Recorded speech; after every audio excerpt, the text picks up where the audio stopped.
भद्रक जिला चांदबाली निर्वाचन मंडली अंतर्गत बामनबिंधा हरसिंहपुर पलासपुर जलेश्वरपुर मत्तो गोविंदपुर चांदबाली और तेंतुलढी प्रभृति धानमंडी को आज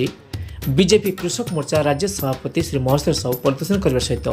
चाषी मान सहित आलोचना कर धानमंडी परिदर्शन समय धान क्विंटाल पिता 31 टଙ୍କା कर मुख्यमंत्री मोहन चरण माझी को उपस्थित चाषी मैंने धन्यवाद जन सहित कृतज्ञता जन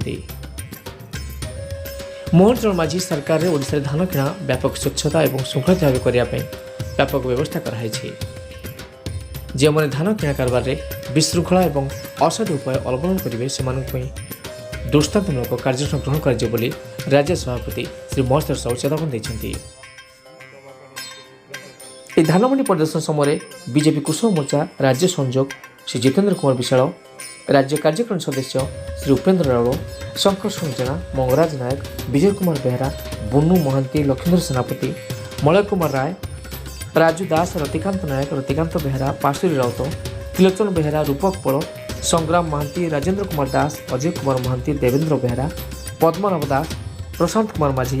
दैतारी दास गोलाम बेहरा प्रमुख समेत शताधिक कार्यकर्ता उपस्थित थे।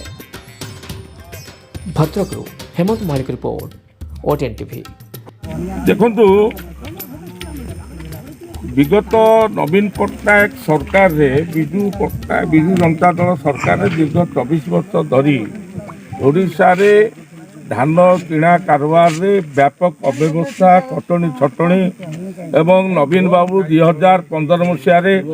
घोषणा करथिले जे चाषी मान को धान क्विंटाल 100 टंका बोनस देवे किंतु 9 वर्ष पलैला सरकार पलैला देले नहीं। गत 2024 निर्वाचन रे बीजेपी निर्वाचन इस्तार कहते आमे सरकार को आसिले धान क्विंटाल 31 टंका चाषी मान को दिज्व आमर सरकार आसला जून 12 तारिख दिन आमर मुख्यमंत्री मोहन माझी शपथ पाठ कले दिन गोटाक बेले एवं दिन 4टा बेले 3 घंटा भितर कैबिनेट मीटिंग बसिकी निष्पत्ति नेला धान क्विंटाल 31 टंका ओडिशा चाषी मान को दिज्व एवं 48 घंटा भितर चाषी तार पैसा पाइब धान देवा एवं धान किणा कारबार को स्वच्छतार सहित करने श्रृंखलित भाव करने चाषी